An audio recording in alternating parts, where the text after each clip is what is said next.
Existe mesmo um conluio? Existe mesmo um plano arquitetado para que o Vasco diminua o seu valor de mercado ou da marca, caindo para a segunda divisão, sendo abandonado como departamento de futebol e vários outros departamentos da gestão, para que o Vasco seja vendido ou tornado clube empresa como uma mudança da regra dentro do estatuto e assim ser vendido a preço de banana para credores, para pessoas que se beneficiam ou ficam ricas às custas da desgraça do vascaíno? Parece assim um plano mirabolante de filme, né? Parece teoria da conspiração, mas tudo leva a crer que tem alguma coisa de podre acontecendo nos bastidores do Vasco. E nesse vídeo eu vou trazer para você o depoimento de alguém que esteve dentro da gestão, um conselheiro ligado a Mais Vasco e ao Jorge Salgado, eleito pela Mais Vasco, que não só está denunciando ou mostrando os culpados pelo fracasso do Vasco em 2021, como foi a uma live, e eu vou trazer para você ela aqui, trechos dessa live, na Voz do Vascaíno, e soltou o aço sobre o Conselho Deliberativo, seu presidente Carlos Fonseca e sobre o Adriano Mendes, que na opinião dele, dos grandes causadores de toda essa desgraça que vem acontecendo dentro do Clube de Regatas Vasco da Gama. O problema não é só o futebol. A gente pode ficar falando dos erros do futebol. O erro do futebol é só a ponta. Me diz aí o que foi profissionalizado na gestão do clube sem ser o futebol. Nada. Nada. Vascaíno do Cerrado.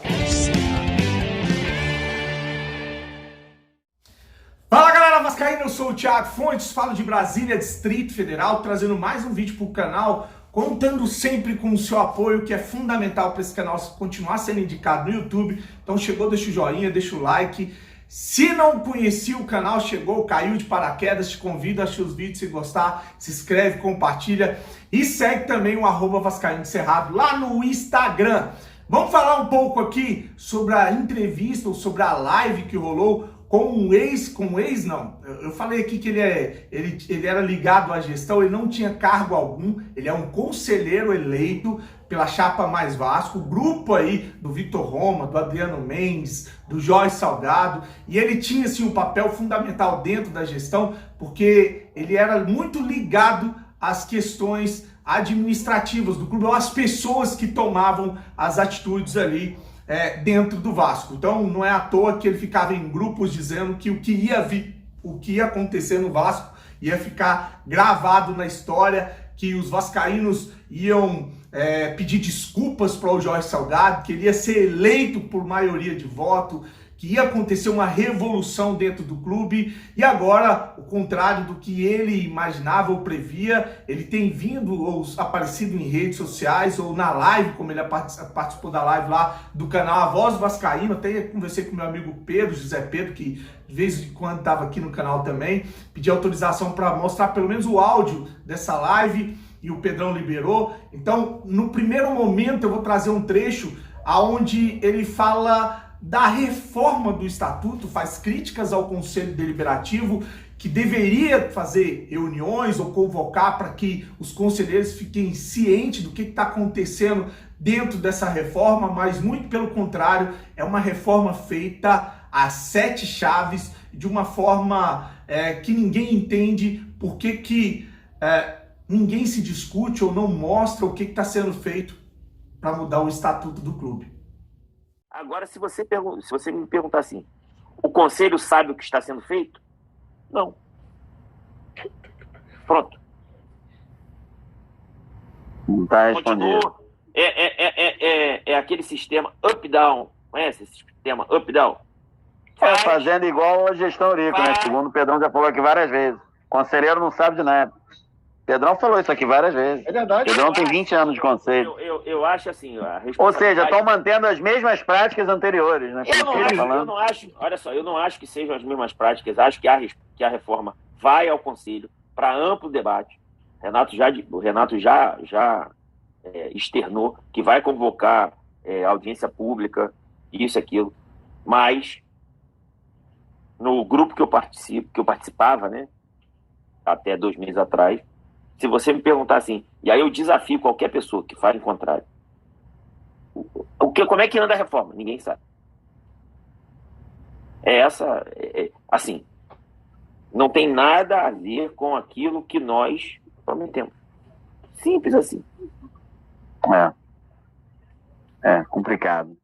Então você viu aí um conselheiro da Mais Vasco falando que a reforma do estatuto não está sendo discutida no conselho, não existem reuniões para isso, e ele não entende o porquê desse movimento secreto em uma reforma do estatuto comandada pelo vice-presidente da Sempre Vasco, o senhor Renato Brito, né? Junto com o presidente do conselho, que é o Carlos Fonseca, e isso porque a Sempre Vasco fala que não tem nada a ver com a Mais Vasco. E olha só o curioso, e aí talvez você vai entender, ou começar a clarear tudo que vem acontecendo no Vasco e entender que não se trata de teoria da conspiração. Isso é uma matéria no Globo hoje, e ela diz o seguinte: proposta do novo Estatuto do Vasco prevê possibilidade de transformação em empresa. Renato Brito comenta, que é o vice-presidente do Conselho Deliberativo.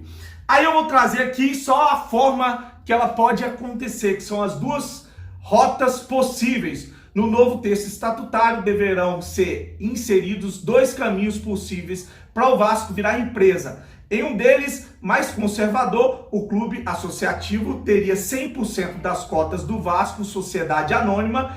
Em outras palavras, o Vasco seria dividido em dois e a associação compraria a empresa. De acordo com o Renato Brito, a lei da SAF permite isso. Neste caso, para acontecer a mudança, precisaria ser aprovada em votação simples no Conselho Deliberativo. Aí agora vamos para a segunda opção, para o Vasco virar clube empresa. A outra alternativa será seguir o caminho semelhante ao Cruzeiro, que o Cruzeiro e o Botafogo tentam trilhar, com a venda da sociedade anônima para terceiros. Neste caso, ela terá de ser aprovada por 2/3 do Conselho Deliberativo e, na sequência, ser colocada em votação agora na Assembleia Geral, com participação dos sócios estatutários. A maioria simples entre os associados será o aval final para o processo. Ou seja, leva-se para o Conselho Deliberativo, lá a casa da Amarelo e Roxo, passa essa reforma do Estatuto, vai para a Assembleia, aonde vai ser votado pelos sócios, por isso a importância de você virar sócio estatutário, para já poder ter o poder de voto dentro da Assembleia, e o sócio vai escolher por maioria simples se o Vasco vira clube empresa ou não. Agora eu vou trazer para você ele detonando o que aconteceu no departamento de futebol e na gestão, que ele falava que era para ser uma gestão profissional. Primeiro ele é questionado sobre o culpado, se é só o Jorge Salgado o culpado por tudo que está acontecendo ou que aconteceu no Vasco em 2021. Olha o que ele responde. Está respondido. Não, só para deixar claro. Quem é que você entende que é o culpado de não ter contratado, não ter subido divisão, para deixar claro aqui? Quem é o responsável pelo clube? Presidente Jorge Salgado. Quem é que libera a verba para contratação? Nós estamos num clube presidencialista. Não. Presidente Jorge Salgado. Presidente Jorge Salgado. Quem é que estipula o orçamento do clube? Presidente Jorge Salgado. Ele pode mexer em tudo. Não, olha só. Ele pode mexer em tudo. Venhamos e convenhamos. Essa é a resposta mais fácil, né? Vamos culpar o presidente Jorge Salgado por tudo e os outros todos que estão lá não são culpados de nada. Então tá bom, Adriano Mendes. Concordo com ele, pra mim é o grupo. Pra mim é o grupo. Sempre falei isso aqui pro Diego. Que não abriu brecha pra contratação de 4 jogadores? Olha só, é óbvio que o vice-presidente, que é o responsável pelo clube como um todo, que assina a caneta, que assina a contratação, é teoricamente o maior responsável. Mas, se você for pegar tudo que a gente apresentou na campanha, todos os responsáveis, o tamanho de todos os VPs que estão na administração, a gente não precisa, Simão aqui, me indispor com todo mundo para ficar citando nome. Não, mas tem que saber o nome. Eu acho que o Adriano Mendes é culpado. Ele não abriu uma brecha. Então concordamos. Adriano Mendes e Jorge Salgado. Não. O Vasco não ter contratado. Pedrão, olha só, vamos lá. Então vai lá. Qual era a base de todo o planejamento da Mais Vasco? Profissionalizar o clube. Isso. Não sou eu que vou definir quem vai ser contratado. Não é o Pina, o Michel e o Pedrão que vai definir quem vai contratar. Calma. O fisiologista, isso e aquilo. Qual era a nossa função? Tem um organograma que rola aí em todos os grupos de WhatsApp. E que o Botafogo cumpriu o nosso organograma. O Botafogo copiou o nosso organograma e cumpriu. Foi ao mercado, contratou não, fez um processo de seleção de um CEO, foi ao mercado, fez um processo de seleção de um gerente de futebol. E aí, quem vai definir qual é o orçamento, quais são as contratações, quem vai ficar, quem vai sair, é o profissional contratado. Profissional. Bom, agora eu vou trazer uma parte aqui onde o conselheiro vai fazer uma declaração, uma revelação que vai calar todas essas narrativas vindas dos profissionais da dona Rede Globo, o seu Luiz Roberto, o seu Dandan, que falou que essa gestão é um contraste com o futebol, porque ela é a melhor gestão dos últimos 20 anos no Vasco, que é profissional, e o seu Capelo e tantos outros que tem aí protegido ou passado pano para tudo que esses gestores têm feito dentro do Vasco. Lógico, com ligação de profissionais da Globo ou parentes com pessoas ligadas ao Jorge Salgado e ligadas ao Vasco. Mas observe o que ele vai falar. Antes, deixa o seu joinha se você esqueceu lá atrás. Vê se você ainda está inscrito no canal. Às vezes dá um bug e sai essa inscrição. Se inscreve aí para fortalecer. E ele vai dizer que não tem nada de profissional no Vasco. E o problema não é só o futebol, por isso que eu fico puto quando eu venho aqui falar que o problema não é os jogadores, o problema não é o técnico, o problema não foi o Alexandre Pássaro, o problema foi os gestores com uma gestão amadora. Ele fala que o CFO, o CEO, o diretor de futebol, que é o diretor de finanças, aliás, o CEO flamenguista e tantos outros profissionais, eles não passaram por um processo seletivo para que os melhores profissionais fossem contratados, como foi feito no Botafogo, obedecendo a um cronograma do grupo, que era profissionalizar o departamento de futebol sem colocar pessoas indicadas, apadrinhadas ou por causa de movimento político dentro do clube. E foi o que mais aconteceu. Ele detona muito o Adriano Mendes, diz que o Adriano Mendes é o grande responsável por trazer todos esses profissionais que eu falei aqui agora, o CEO flamenguista, a indicação do Adriano Mendes, o diretor de finanças, que era da gestão Campelo, foi trazido pelo Adriano Mendes, o CFO, todos esses profissionais que estão no futebol do Vasco foram trazidos pelo Adriano Mendes. Ainda mais, ele alivia a carga em cima do Alexandre Pássaro, que ele fala que o Vasco vendeu ou dispensou muitos jogadores, mas na hora de contratar, o seu Adriano Mendes não deu uma oportunidade melhor ou condições melhores para que o Alexandre Pássaro pudesse contratar bons jogadores. Ele teve que se virar com o plano de austeridade idiota desse cara que eu não sei o que ele ainda faz no Vasco. O Campelo veio a público dizer que ele queria o Vasco na segunda divisão, dessa vez vem agora alguém ligado à gestão do Jorge Salgado dizer que esse cara é um dos grandes responsáveis pelo Vasco, ou pelo Vasco estar nessa situação de penúria. Michel, olha só. O problema não é só o futebol. A gente pode ficar falando dos erros do futebol. O erro do futebol é só a ponta. Me diz aí o que foi profissionalizado na gestão do clube sem ser o futebol. Nada. Verdade. Nada. Não foi cumprido, eu já entendi agora. Num todo. Que culminou no futebol. Ô Simão, deixa eu só te fazer uma pergunta. Tá lá no meu Twitter. O CEO foi escolhido sem processo de seleção. O CFO veio do Campelo. O gerente de projetos incentivados veio do Campelo.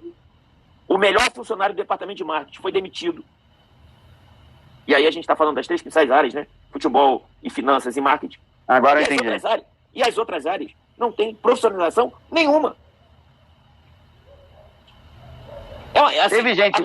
A conversa é até simplória, assim, a conversa acaba, porque... Aí, o que a gente vai? A gente vai pro futebol. Pô, todo mundo sabia que o Vasco precisava contratar 3 jogadores. De 100, 200 mil ali em junho. Uhum. E não contratou porque o financeiro travou? Pedrão, eu sou conselheiro, muito ligado à diretoria administrativa, muito ligado com... Eu não sou um conselheiro lateral lá, né? Eu me exponho, Cara, vamos pra frente, não vou ficar... Deixa eu te falar. Se eu não sei, como é que eu vou responder? Essa questão do orçamento é outra questão que a gente tem que revisitar. Porque a gente tinha o maior orçamento da Série B gastando com jogadores que estavam no elenco. Aí que tá. Essa é a minha crítica. Nós limpamos o elenco em 2 milhões, 2 milhões e meio, 3 milhões, a gente não vai saber nunca o que é exatamente. Nós mandamos embora 12, 13, 14, 10, 11 jogadores, custava 3 milhões. Contratamos 10, 11, 12, 13, 14 jogadores, custam 700 mil. E queríamos que desse o mesmo resultado. É por isso que eu acho injusto colocar na conta do Pássaro. Deram um orçamento pro Pássaro. Contrata aqui com 500 mil. Como é que você faz isso? Por isso que eu te perguntei se é financeiro ou não. Entendi. Então, peraí, pro torcedor entender. Calma, Pedrão. Só um minutinho. Você acha que o financeiro não tem responsabilidade? Então, peraí, Simão. Então, peraí, que isso é importante. Bom, então tá aí. Se você quer ver, tem muito mais na live lá na Voz do Vascaíno. Vai lá, a live foi ontem. Então você vai se surpreender com todas as revelações, principalmente com relação ao Adriano Mendes, as pessoas que ele trouxe para o departamento, que não profissionalizou, que o Vasco continua sendo gerido da mesma forma dos gestores passados. Eu só quero deixar aqui uma reflexão no final desse vídeo, porque quem me acompanha sabe que eu sou muito sincero, eu falo que eu tô sentindo, e assim, não é querer jogar água no chope de ninguém. Se a Carol Pfeiffer tá vindo para o Vasco para trazer parcerias, dinheiro, que maravilha, bacana, vamos apoiar, eu acho que a gente tem que apoiar, a gente tem que trazer empresas para dentro do clube. Só que com essa história da reforma do estatuto, com tudo que aconteceu relacionado ao Adriano Mendes, mas esse grupo aí financeiro que fez de tudo para o Vasco cair para a segunda divisão, se manter na segunda divisão, ficou nítido que o Vasco, mesmo vendo que não ia subir para a primeira divisão, não agiu, parecia que a coisa estava caminhando da forma que eles queriam. Inclusive, se não acontece um acidente de percurso chamado Nenê, que pediu para sair para o Fluminense e vir para o Vasco, a gente tinha corrido sérios riscos de cair para a terceira divisão. Então é tudo muito estranho e de repente aparece uma empreendedora, uma empresária, uma mulher do mundo financeiro, que é de um programa de televisão e que dizem que tem um patrimônio de 5 bilhões de reais. Olha o tamanho dessa mulher, olha a importância. E aí uma coisa me chamou a atenção. E eu quero falar aqui para vocês, mas não estou querendo, como eu falei, jogar água no chope de ninguém. Eu só tô querendo, porque assim, o Vascaíno tá cansado de ser enganado, de ser feito de trouxa. Se há realmente um plano para que o Vasco vire clube empresa, que já tem investidores ligados ou injetando grana, empréstimo a juros, para poder comprar o Vasco a preço de banana, para fuder com o clube e o Vascaíno, que esses caras mais sabem fazer, eu não tô querendo desconfiar da palavra, do profissional, da mulher que tá indo para o Rio de Janeiro. Só me causa estranheza uma coisa, e eu tenho o direito de achar estranho, principalmente por tudo isso que eu falei relacionado ao Vasco. O Vascaíno tá cansado de ser enganado. Tudo bem, rolou ali um movimento onde a torcida invade o Instagram e pede para ela ajudar o Vasco. Bacana, legal. Uma pessoa do tamanho dela ia ligar para a gestão e ela fez isso, ela ligou para o Vitor Roma e ela foi para o Rio de Janeiro, porque tinha um evento no Rio de Janeiro e vai ter uma reunião com o Vasco. Até aí, tudo normal, tudo legal. Eu só não entendi uma coisa. Ela gravou um vídeo no aeroporto dizendo que vai acontecer uma transformação no Vasco, uma transição, que um aporte muito importante vai entrar e que o Vascaíno tem que parar de combater ou de criticar a gestão, ter cuidado, ter calma, que isso atrapalha. Mas como que ela já sabe que vai acontecer uma transição, uma transformação, que vai entrar muito dinheiro, não vão ficar atacando a gestão? Como que ela sabe que isso tudo vai acontecer no Vasco sem ter nem sentado para uma reunião com os gestores do clube? Só de ter ligado para o Vitor Roma, só de ter falado com ele por telefone, e inclusive disse que ele nem deu muita atenção, foi muito, tá, beleza, falou com ela, mas disse que só ia poder conversar com ela a respeito do assunto depois da reunião de hoje. Então foi muito estranho ela já falar em Fênix, do Vasco ressurgindo das cinzas, de estar indo para o Rio de Janeiro, de estar dizendo que vai acontecer uma transformação no clube, sem nunca ter sentado com alguém da direção do Vasco para falar de negócio. Será que ela realmente nunca falou com alguém da direção do Vasco sobre negócio? Será que tudo isso não foi uma jogada criada para que isso parecesse tranquilo, normal, essa transição contasse com o apoio do torcedor? Não sei, eu desconfio de tudo, porque relacionado ao Vasco, essa gestão não dá para confiar em absolutamente nada. Deixa sua opinião, deixa sua mensagem, grande abraço, Fique com Deus e saudações vascaínas. Então, no momento certo, né, e isso me deu outro insight, tem várias coisas que podem ser feitas aí para colaborar com essa transição, com essa transformação do clube, com a entrada de capital e etc. Realmente, tá? O fato do torcedor, ele ser muito fiel, ele ser muito comprometido, isso colabora muito, isso é muito legal de ver. Também queria reforçar aqui, né, pessoal, que não adianta massacrar ou bater de frente com a diretoria atual, sempre é um desafio para qualquer pessoa assumir um lugar onde tem um monte de dívidas, onde a gestão não foi bem feita, não é uma vez, né? Por muito tempo isso foi se arrastando, então cuidado, né, com os comentários, etc, porque exige muita coragem você liderar algo que está bem conturbado, tá?